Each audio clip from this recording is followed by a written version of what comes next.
冇啦。各位，港股連升6個交易日，再創新高，市值超越16萬億元。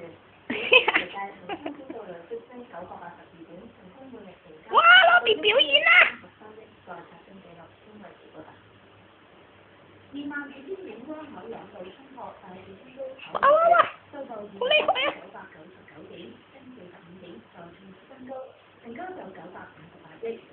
雖然係連升第6日，但係39隻藍籌股當中，12隻支撐大市全靠中國移動，收市升近3%，創新高。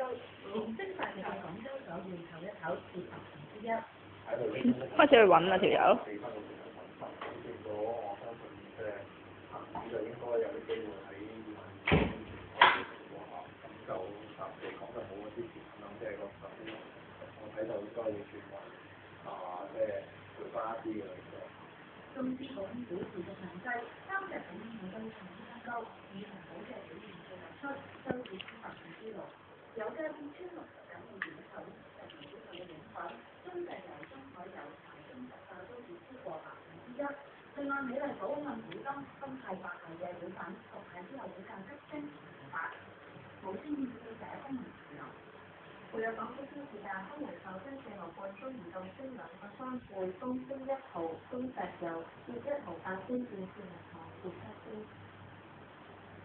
中石化跌1毫3，中海油跌1毫6，中國平安升3個2毫半，中國銀行跌7仙，工商銀行跌2仙。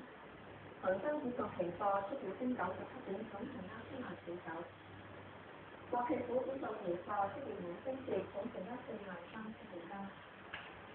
中國石油化工有高層嘅指數，董事長陳同海以個人理由辭去董事以及董事長職務，喺選出新嘅董事長之前，由副董事長周元上嘅職務。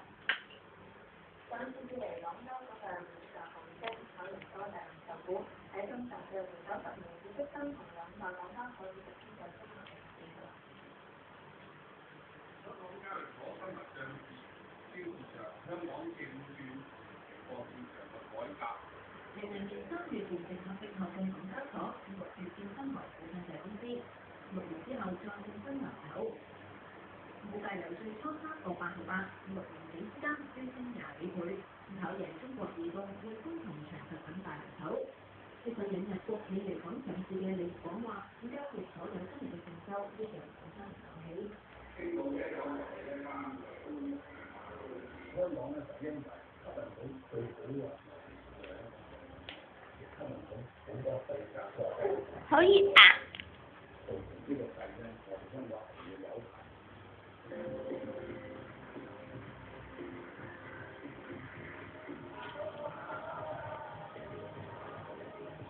唔係個行業好英雄之前啦，港交所股價好人高。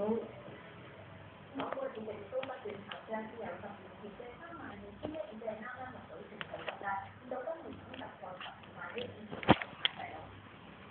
李廣話：希望香港能夠成為亞洲優良嘅經濟中心。